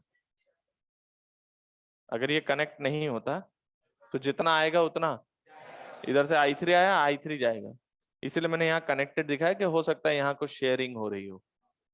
तो this is a part of a circuit. अब मुझे क्या करना है, सारे डेल्टा वी का सम जीरो करना है। डेल्टा वी मेरी चॉइस है कि मैं क्लॉकवाइज घूमता हूं या एंटी क्लॉकवाइज घूमता हूं। मान लीजिए मैं यहां से अपने आप को क्लॉकवाइज घुमा रहा हूं, तो इसको हम लोग बोल रहे हैं केवीएल अप्लाई कर रहे हैं। क्या अप्लाई कर रहे हैं? केवीएल अप्लाई करने के लिए लूप में घूमो, तो जहां से शुरू करो वापस वहीं आ जाना। यहां से जा रहा हूं मैं, अभी अभी मैंने सिखाया करंट के डायरेक्शन में जाने पे -IR लिखेंगे, और ईएमएफ में कैसे जाते हैं वो दिख रहा है आपको। चलिए इधर से इधर गया, पहला टर्म -I1R1। एक मिनट एक मिनट, ये समझ में आ गया? बहुत ध्यान से समझ लेना सभी लोग, क्योंकि पूरा सर्किट इसी पर बेस्ड है। यहां से यहां +E1, क्योंकि आप नीचे से नेगेटिव टर्मिनल से पॉजिटिव पे गए। फिर यहां देखो शॉर्ट वायर है ना, कोई पोटेंशियल में डिफरेंस नहीं आ रहा है। फिर यहां से आप यहां गए, यहां से उतर के यहां गए, +I2R2 -E2, यहां तक पहुंच गए। अब शॉर्ट वायर में कोई पोटेंशियल डिफरेंस नहीं आ रहा है, यहां तक आ गए, -I3R4 -I3R3, और किरचॉफ कह रहा है कि जहां से चले थे वापस वहीं आ गए आप। तो इसका मतलब हुआ आपने, एक मिनट, आपने सारे डेल्टा भी लिखे ना, डेल्टा मतलब चेंज। मान लो अभी आपको हम 100 रुपए दें, फिर थोड़ी देर बाद 20 रुपए दें, फिर थोड़ी देर बाद 500 रुपए दें, और लास्ट में आपके पास उतने ही बचे जितने थे, उन सबका सम क्या हुआ? लेना देना जीरो हो गया। तो आप यहां से चले वापस यहीं आ गए, तो इलेक्ट्रिक फील्ड कंजर्वेटिव है, तो रास्ते में कहीं इसको एनर्जी सप्लाई हुई है, कहीं पे एनर्जी इससे ले ली गई है और मिला जुला के वापस उसी जगह पहुंच गया है, तो टोटल 0, यानी सारे डेल्टा वी का एल्जेब्रिक सम 0 आएगा। अब कोई कहता है कि सर मैं ऐसे नहीं उल्टा घूमूंगा, तो उसके यहां सब जगह माइनस लग जाएगा और उधर 0 है, तो इक्वेशन पे कोई फर्क पड़ेगा? भाई यहाँ प्लस लिख दोगे, यहाँ माइनस लिख दोगे, यहाँ माइनस, यहाँ प्लस, यहाँ प्लस, यहाँ माइनस, यहाँ प्लस, तीनों प्लस हो जाएंगे, ये माइनस हो जाएगा, ये प्लस हो जाएगा, इक्वेशन तो वही रहेगा क्योंकि उधर राइट हैंड साइड में तो 0 है। हाँ या ना? तो किरचॉफ वोल्टेज लॉ क्या बता रहा है कि एक लूप में घूमने पर, लूप में घूमने की चॉइस आपकी है, मैं आपको रेस्ट्रिक्ट नहीं कर रहा हूं कि आप किधर घूमेंगे। कौन बोला? जब मैं बार बार बोल रहा हूं कि कोई रेस्ट्रिक्शन नहीं, तो अटका क्यों रहे हो बीच में? खड़े हो जाओ पहले। अब आप क्या कहना चाह रहे हो? करंट के डायरेक्शन में घूमेंगे, इस बात का कोई सेंस नहीं है, देख लो आप, आपको माननी पड़ेगी वो तो। हाँ, तो फिर वो सब कुछ दे दे, क्या ओएमआर भी फिल करके भेज दें? यार आपको हम, एक मिनट, हम कह रहे हैं सॉल्व करने की टेक्निक सिखा रहे हैं, आप सोच रहे क्या दिया होगा क्या नहीं दिया होगा, वो आपका पार्ट नहीं है, वो क्वेश्चन बनाने वाले का पार्ट है, क्या देना है क्या नहीं देना है। आप अपने पार्ट पे वर्क करें, क्वेश्चन बनाने वाला अपने पार्ट पे वर्क करेगा। आप दोनों मैच किससे करेंगे? कॉन्सेप्ट से। किससे मैच करेंगे? क्वेश्चन बनाने वाले को भी कॉन्सेप्ट्स का ध्यान रखना है और सॉल्व करने वाले को भी कॉन्सेप्ट्स का ध्यान है, ये होता है बेटा। ऐसे बीच में रोकोगे ना, टाइम पहले ही कम है हमारे पास, फिर अपन एक ही बात पे उसी बात को 3 बार रिपीट करेंगे, फिर कोई मजा नहीं आएगा। मैंने क्या बोला? लूप में घूमना आपकी चॉइस है। अगर आप ध्यान से सुन रहे हैं तो पहले ही ये बात बोला था कि करंट हम मान रहे हैं, और अगर ये एक्चुअल करंट्स भी हैं तो उनमें ये रिलेशन आना ही चाहिए। तो अगर मान लो पता नहीं है, तो आपके पास आधार क्या है सर्किट सॉल्व करने का? 2 बेस है, एक केवीएल और एक केसीएल, इन दोनों से कोई भी सर्किट सॉल्व हो जाएगा। बात समझ गए? हम लोग उसको सॉल्व करेंगे। तो यहां पर किरचॉफ वोल्टेज लॉ का स्टेटमेंट लिख लीजिए, देखो लिखो, in the circuit in a close loop, in the circuit in a closed loop,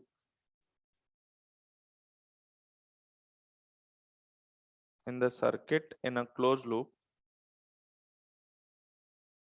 algebraic sum of all the potential, या ऐसे लिखिए, algebraic sum of all the change in potentials,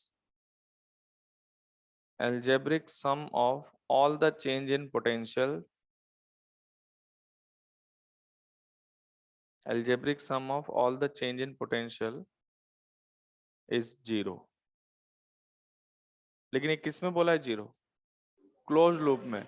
कहीं आधा अधूरा कहीं भी बैठ के 0 नहीं कर देना है, पूरा जहां से चले हैं वापस वहीं आना है। मतलब जैसे सिखा रहे हैं उसको यूज करें। इतना समझ आ गया? ये किस पर बेस्ड है पता है? एनर्जी कंजर्वेशन पर ही बेस्ड है।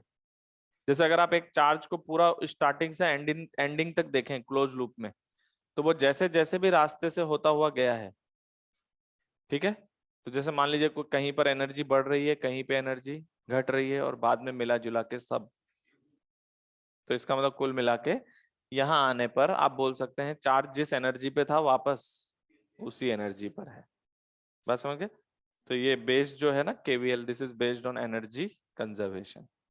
किस पर बेस्ड है? Energy conservation. इतना समझ में आ गया क्या? तो जब आप लूप इक्वेशंस लिखेंगे तो इसके करस्पॉन्डिंग जाएंगे। तो हम लोग स्टार्ट करें सर्किट्स। सही मायने में इतना है ना। अब आप देखोगे आगे में कुछ ऐड करने वाला नहीं हूं कॉन्सेप्ट। अब आप लोग जो इधर उधर भागते हैं कॉन्सेप्ट से, उसके लिए बार बार उसी जगह पे लाने के लिए अलग अलग क्वेश्चन कराने पड़ेंगे। बात मेरी समझ आ रही क्या? अगर आप कॉन्सेप्ट के साथ अलाइंड रहते हो तो कोई क्वेश्चन कराने की जरूरत नहीं है। एक आपको केवीएल लगाना है, दूसरा केसीएल लगाना है, और दोनों का इम्प्लीमेंटेशन कैसे करना है ये सिखा दिया मैंने। बात समझे कि नहीं? अब आपका सर्किट इन दोनों लॉज को फॉलो करे तो आपका क्वेश्चन सॉल्व होगा। समझ गए? मन से नहीं चलना होता है, कंसेप्ट से चलना होता है। क्वेश्चन में क्या कॉन्सेप्ट लगाया जाए। जैसे हम लोग स्टार्ट करते हैं, मिटा दो ये। तो मैंने आपको ये एक लूप समझाया जिसमें सारे डेल्टा वी का सम 0 है। अच्छा, इसमें एक और पॉइंट ऐड कर देते हैं। इधर देखिए, मान लीजिए ये वाला पॉइंट का नाम ए है, ध्यान से सुनना, ये ए है और इस पॉइंट का नाम रख देते हैं बी। और क्वेश्चन मान लीजिए आपसे पूछ रहा है वी ए माइनस वीबी बताओ कितना। क्या पूछ रहा है? एक मिनट एक मिनट एक मिनट, बहुत आराम से चलते हैं। V A minus VB, final कौन है? नहीं, वी ए माइनस वीबी का मतलब मैं इसको फाइनल की तरह डील कर रहा हूं, और ये तो बताइए, ऐसा करता हूं मैं, बी से चलना शुरू करता हूं और ए तक पहुंच जाता हूं और सारे डेल्टा भी लिख देता हूं as per final minus initial. तो क्या आपको लगता है अगर मैं बी से यहां जाऊं, फिर यहां से यहां जाऊं, फिर यहां से यहां जाऊं, 3 मेरे पास आएंगे एलिमिनेंट, उन तीनों का डेल्टा भी अगर मैं ऐड कर देता हूं तो ये इसकी final value minus initial value दे देगा, हाँ या ना? यही है ना प्रोसेस। अच्छा, क्योंकि ये फील्ड कंजर्वेटिव है तो हम आपको रास्ता सेलेक्ट करने पे कोई रेस्ट्रिक्शन, आप कहोगे सर मैं इधर से नहीं आऊंगा, मैं तो इधर से आऊंगा, मुझे कोई दिक्कत नहीं है। कोई बोला नहीं सर मैं बी से इधर जाके यूं घूम फिर के फिर इधर से घूम फिर के ऐसे आऊंगा, मान लीजिए आपका रास्ता कोई भी हो, आंसर सेम आएगा, because your electric field is, आप रास्ता कोई भी लें डेल्टा भी उतना ही आएगा। तो पहली बात तो ये, हाँ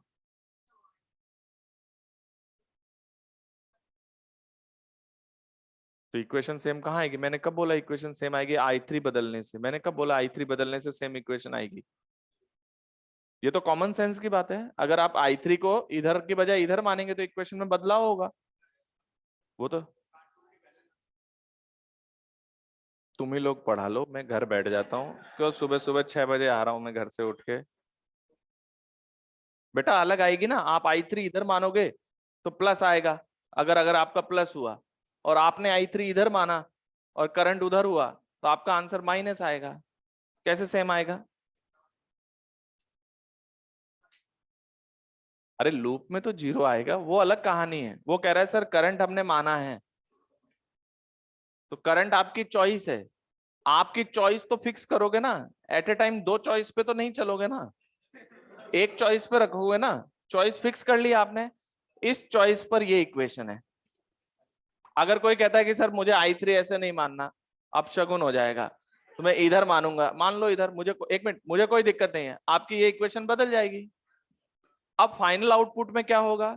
जिसने I3 इधर माना है, मान लो एक्चुअल करंट इधर जा रहा होगा तो उसका प्लस आएगा, और जिसने इधर माना होगा उसका माइनस आ जाएगा। क्या दिक्कत है? इक्वेशन अपने आप उसको हैंडल कर लेगी। लेकिन इक्वेशन में तो बदलाव होगा अगर मैं I3 को डायरेक्शन में अलग मानता हूं तो। मैं क्या बता रहा था? हाँ, वी ए माइनस वी, मैं यही बोल रहा हूँ, आपको फिजिक्स लगानी है। आप लोग क्या करते हो पता है, अपने हिसाब से चीजों को तोड़ने मरोड़ने लग जाते हो। अभी किसी ने बोल दिया कि सर I3 बदल देंगे तो इक्वेशन तो यही रहेगी। बेटा ये 0 तो 0 रहेगा, इसमें कोई बदलाव नहीं हो रहा है, बट इधर क्या लिखेंगे उसमें तो बदलाव होगा ना। अभी कोई बोल दे सर मेरी बैटरी ऐसे नहीं ऐसी हो, फिर आप पता है आप लोग क्या बोलना चाह रहे हैं, सर बैटरी ऐसे लगी इधर तो 0 आएगा, तो मैं भी तो यही कह रहा हूँ 0 आएगा, पर इधर बदलाव नहीं होगा, इधर इक्वेशन में मुझे अलग लिखना पड़ेगा भाई। तो उसको समझे आप। आपको हमने क्या बताया है कि ये तो 0 ही आना है, वो 0 आपने जैसे माना है उसके अकॉर्डिंग ये एक्सप्रेशन बनेगा। कोई कह दे कि सर इसमें मैं कुछ भी बदलना चाहता हूं, उसका साइन यहाँ बदलता जाएगा, यस और नो? चलिए नेक्स्ट पॉइंट आता है, वी ए माइनस वी भी समझा रहा था, अब वापस समझाना इसी बात को, आधे रास्ते तक पहुंच गए थे। तो मैंने कहा कि रास्ता कोई भी हो, वी ए माइनस वी भी सेम आएगा। क्या मेरा ए फाइनल हो और बी इनिशियल हो, तो क्या मैं 3 डेल्टा वी लिख रहा हूं, फाइनल माइनस इनिशियल, तो मेरा आखिरी फाइनल और इनिशियल आ जाएगा। तो अगर मुझे क्या करना हो, वी ए माइनस वी भी निकालना हो, तो मुझे करना क्या चाहिए? अब ये शॉर्ट ट्रिक बता रहा हूं आपको, करना क्या चाहिए, बी से ए चले जाओ और सारे डेल्टा वी जोड़ दो, और रास्ता कोई भी हो आंसर सेम ही आएगा। लॉजिक है, इलेक्ट्रिक फील्ड कंजर्वेटिव होता है, बात समझ गए? अब देखिए हम लोग क्या करते हैं, जब वी ए माइनस वी भी निकालना होता है तो बी से ए आने के लिए बोलते हैं, तो थोड़ा दिमाग चकरा जाता है लोगों का, है ना? वैसे भी चकरा ही रहा है। तो हम क्या बोलते हैं, माइनस लगा के सारे समेशन डेल्टा वी कर दीजिए, moving from A to B. रास्ता सीधा कर दिया हमने आपका। सीधा कर दिया मतलब कैसे? हमने कहा कि भाई वी ए माइनस बी भी पूछा है ना, तो दिमाग मत लगाओ, ए से बी चले जाओ। पूछा है वी ए माइनस बी भी और चले जाओ ए से बी, लेकिन ए से बी जाओगे तो बाहर क्या लगाते हुए जाना? माइनस। अपने आप हैंडल कर लेगा, क्योंकि आपको आना तो उधर से था, लेकिन आप जा इधर से रहे हो, तो आप बाहर लगा के, बाहर माइनस लगा के ए से बी चले जाएं। और जो लोग ये बात ध्यान रख सकते हैं कि वी ए माइनस बी भी निकालने के लिए बी से ए आना है, तो बी से ए आकर सारे डेल्टा भी जोड़ दो, और ए से बी जाना है तो माइनस लगा के सारे डेल्टा भी जोड़ दो। इससे वी ए माइनस बी भी आ जाएगा। एक बार नोट करिए, ये बहुत काम आएगा। Any doubt?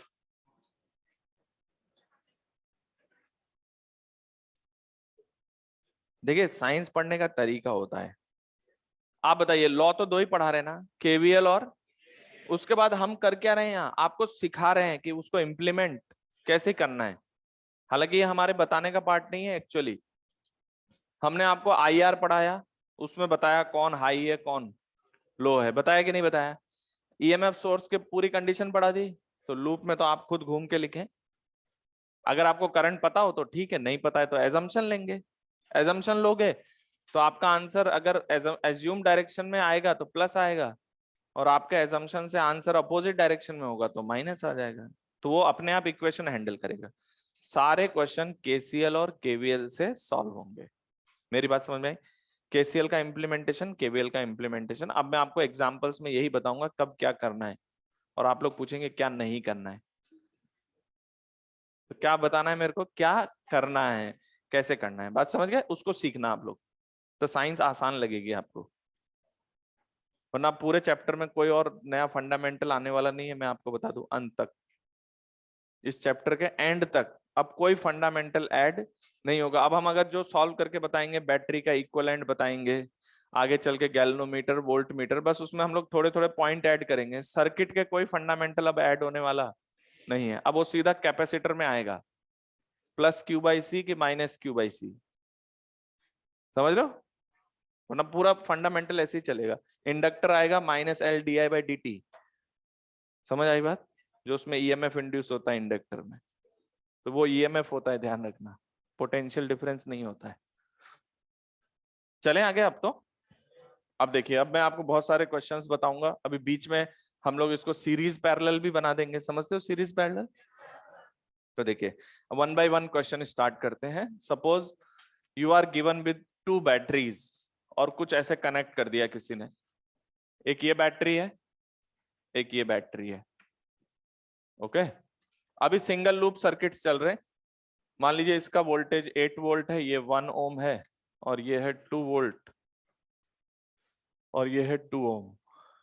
ठीक है, ये दोनों नॉन आइडियल बैटरीज हैं। ऐसे बॉक्स बनाने का मतलब, ये इसका इंटरनल रेजिस्टेंस है, और अगर बॉक्स नहीं बनाए तो बोलेगा कि ये क्या है इसका। नहीं, अगर बोल दिया कि इंटरनल है तो इंटरनल ही मानना है आपको। ठीक है,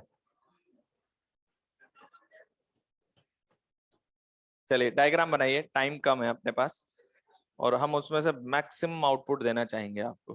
क्लियर? हमारा टारगेट है कि हम कैपेसिटर भी करें कंप्लीट। समझ गए क्या? उसके लिए आपका भी कोऑपरेशन चाहिए।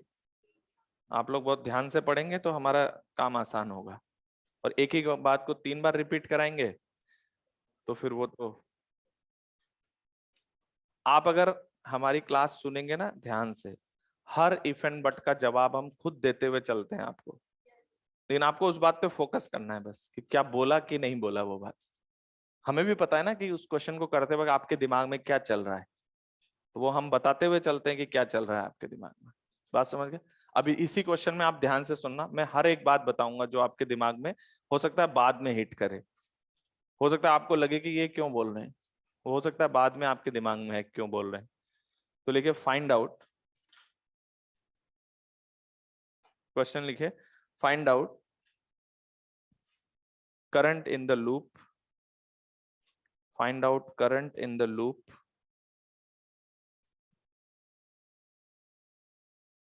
दूसरा लिखिए, सेकंड लिखिए power delivered by each battery power delivered by each battery, ठीक है, और थर्ड लिखिए potential difference across the terminals, potential difference across the terminals of battery of EMF 8 volt. Potential difference across the terminals of battery of EMF 8 volt. 8, एक में 8 है, एक में 2 है ना। देखिए अब आप इसको जीरो से कैसे शुरू करेंगे, आप मान के चलो आपको कुछ भी नहीं पता, तो आपको दो बातें पता है, केवीएल और केसीएल लगना चाहिए और उसको इंप्लीमेंट कैसे करना है ये हमने बता दिया। अब दिक्कत है कि करंट का पता नहीं है आपको किधर जाएगा, मान लो कहीं भी अगर आपका सही माना है आपने डायरेक्शन तो प्लस आएगा, नहीं माना है तो माइनस आ जाएगा। मैंने मान लिया इधर आई, ठीक है, मैंने करंट माना इधर। एक मिनट, ये अजम्पशन है क्या, इसमें मैं कोई रेस्ट्रिक्शन नहीं लगा रहा हूं, आप क्लॉक मान के शुरू करें, मुझे कोई दिक्कत। अच्छा, करंट एजम्पशन अलग चीज है और लूप में घूमना अलग चीज है। कितने लोगों को दिखता है केसीएल इज सेटिस्फाइड, यहां से जितना आया उतना गया, जितना आया उतना गया, केसीएल तो सेटिस्फाई है आई मानते ही, तो एक किरचॉफ करंट लॉ तो वैलिड ही है, यहाँ पे लगा ही हुआ है। अब केवीएल और लगाना है। अब केवीएल में आपकी चॉइस है, कहीं भी घूमिए आप, मुझे कोई दिक्कत नहीं है। कोई कहे कि सर करंट तो एंटी क्लॉक माना है तो एंटी क्लॉक घूमो, या क्लॉक माना है क्लॉक घूमो, आपकी मर्जी पड़े, कैसे भी घूम सकते हो, इक्वेशन पे कोई फर्क नहीं पड़ता है। चलिए मैं यहाँ से शुरू कर रहा हूँ, आप लोग बता दो किधर से जाऊं, क्लॉक या एंटी क्लॉक, तो मुझे डिसाइड करना पड़ेगा। तो चलिए मैं एंटी क्लॉक जाऊं। This is a wastage of time, मैं कैसे भी जा रहा हूं, मैं इधर से इधर जा रहा हूं -2, इधर से इधर, किसी को कोई शक हो तो बात कर लो। करंट के डायरेक्शन में -2 इंटू आई, करंट के डायरेक्शन में -IR लिखते हैं रजिस्टर पे। ये कहानी बैटरी के लिए नहीं बोली मैंने, किसके लिए बोला है, रजिस्टर के लिए। यहां तक आ गए, now you are crossing a short wire, कोई पोटेंशियल डिफरेंस नहीं आएगा। फिर इधर से इधर क्या करंट के डायरेक्शन में है, -1 इंटू आई +8 इक्वल टू 0। यहां से मेरे पास आ रहा है 3i equal to 6। This will give the value of i is 2 ampere. हो गया क्वेश्चन सॉल्व। ये इधर लगा हुआ है केसीएल और ये लगा है केवीएल, क्वेश्चन सॉल्व। इतना समझ में आया, 1 मिनट। तो करंट आ गया, क्वेश्चन नंबर 2 सॉल्व हो गया। इसके बाद हम आपसे पूछ रहे हैं power delivered by each batteries, यही ना। अगर हम ईच बैटरीज पूछ रहे हैं, कौन सी बैटरी डिस्चार्जिंग में है, ऊपर वाली बैटरी डिस्चार्जिंग में है, नीचे वाली बैटरी चार्जिंग में, वो डिस्चार्ज हो रही है और ये चार्ज हो रही है, तो दोनों का अलग अलग भी हम लिख सकते हैं। अच्छा पहले मैं आपको बता देता हूँ, 8 वोल्ट पे मुझसे पूछा गया है पोटेंशियल डिफरेंस, तो मैं तीसरा पार्ट कर रहा हूँ। पहले VP माइनस VN निकाल रहा हूँ, किसके लिए। अब इसमें ना टाइम वेस्ट मत करना है, इसको याद रखना। आपको डायरेक्ट ध्यान है कि अगर बैटरी से निकालना है और वो डिस्चार्जिंग में, तो E minus IR, formula E minus IR। देखिए E कितना 8, I कितना 2 और रेजिस्टेंस 1, हाउ मच, तो 6 volt is the potential difference across the terminals of 8 volt. अच्छा एक मिनट, क्या ये दिस माइनस दिस है, यही है ना, पोटेंशियल VP माइनस, यहां भी वही है, क्योंकि ये पॉइंट सेम है, ये पॉइंट, तो ये डिफरेंस और ये डिफरेंस। अच्छा यहां करके देखो, E प्लस IR 6 ही आएगा। ये चार्जिंग में है ना, चार्जिंग में है ना, चार्जिंग में VP माइनस VN होता है E plus IR, E plus IR, E2 और IR 6 ही आएगा। तो मैंने ऊपर वाले का पूछ लिया, नीचे वाला ऑटोमेटिक आ गया, सही है। अब मुझे क्या पूछा गया थर्ड में, सेकंड पार्ट में, power delivered by each battery. पहले मैं पावर निकाल रहा हूं 8 वोल्ट का। आप क्या करें पता है, या तो आप ऐसे याद करें I into VP minus VN, या पूरा याद रख सकते हो, E I minus I square R, E I minus I square. बताइए ये पावर डिलीवर कर रहा है, इसलिए मैं लगाऊंगा plus E I minus I square R. जरा सॉल्व करते हैं। ई कितना है 8, करंट कितना है 2, माइनस इंटू 2। वैल्यू को समझें कि क्या आ रहा है, लिखा क्या जा रहा है। 8 2 16 माइनस 4। अभी मैं इसको ऐसे ही छोड़ रहा हूं, आपका आंसर आ चुका है। 8 वोल्ट का पावर डिलीवर्ड है 12 वॉट। बोलिए, ये पावर दे रहा है सर्किट को। इसमें से एक्चुअल में पता है इसने कितनी केमिकल पावर दी है? 16 वॉट केमिकल पावर दी है, उसमें से खुद के अंदर हीट में 4 वॉट का लॉस हो रहा है, इसलिए 12 वॉट दूसरे को दे रहा है। अब देखो ये 12 वॉट कहां गया? पावर डिलीवर्ड बाय, अब लिख रहा हूं अगला कौन सा, 2 volt. Charging discharging, charging minus लगा दो, और ई आई प्लस आई स्क्वायर आर, तो माइनस ऑफ ई कितना है 2, और करंट भी 2 है, प्लस आई है 2 स्क्वायर इंटू 2। अब इधर देखिए, इधर माइनस का 4 माइनस का 8। अभी रुक जाओ, ठीक है। इधर ये माइनस 12 वॉट है, कितना है? मतलब आप समझो, उसने पावर डिलीवर किया, इसने पावर कंज्यूम किया, उसने 12 वॉट नेट दिया, इसने 12 वॉट। अब थोड़ा अलग अलग देखते हैं, थोड़ा सा अलग अलग कैसे। उसने केमिकल पावर दिया 16, एक मिनट, उसने केमिकल पावर दिया, इसने केमिकल पावर खाया 4, 4 खाया ना, बहुत सिंपल भाषा यूज कर रहा हूं मैं। इसने डिलीवर किया 16 केमिकल पावर, इसने केमिकल पावर लिया 4, इसमें से 12 वॉट बचा अब नेट केमिकल पावर। देखिए इसका रजिस्टर 4 वॉट उड़ा रहा है, इसका रजिस्टर 8 वॉट उड़ा रहा है, डिसिपेट कर रहा है। क्या कर रहा है?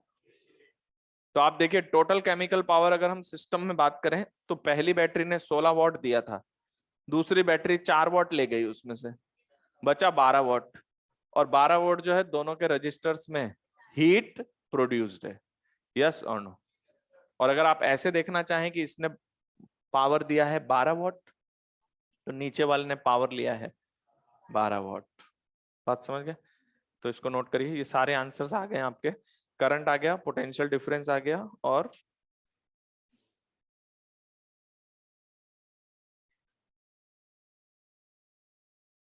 समझ में आ गया। अच्छा ये सिंगल लूप सर्किट है ना, तो मैंने एक करंट आई माना, और आई वेरिएबल है, सिंगल लूप इक्वेशन से हमारा सॉल्व हो जाएगा। सही बात है क्या?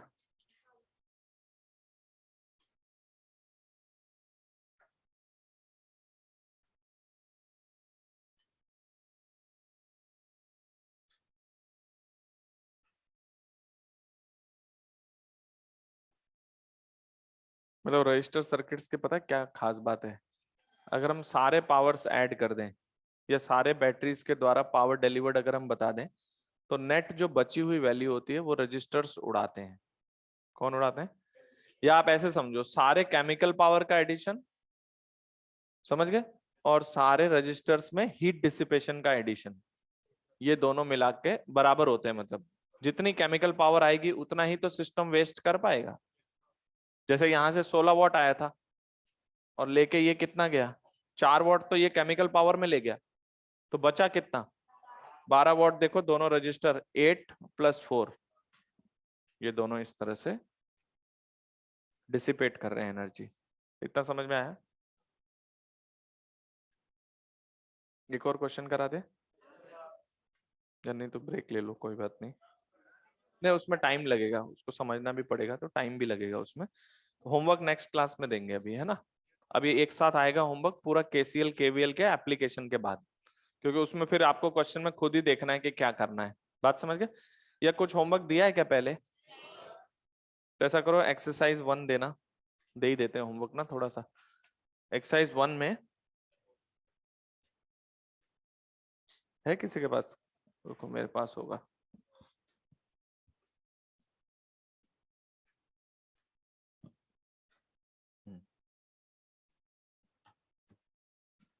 हमने रेजिस्टेंसेस निकालना, rho L by A, spherical flow, ये सब बता दिया है ना सब।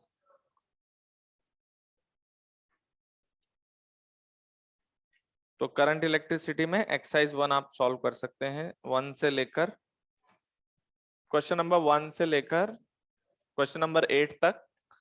अभी 9th मत करना, जो आपने पढ़ा होगा ना बोर्ड में कार्बन रजिस्टर, वो बाद में पढ़ाएंगे, क्योंकि वो 10 से लेके आपका इधर 16 तक ये क्वेश्चंस कर लाओगे इतने। अच्छा, इसमें देखो दो चीजें हैं जो मैं पहले ही बोल देता हूँ।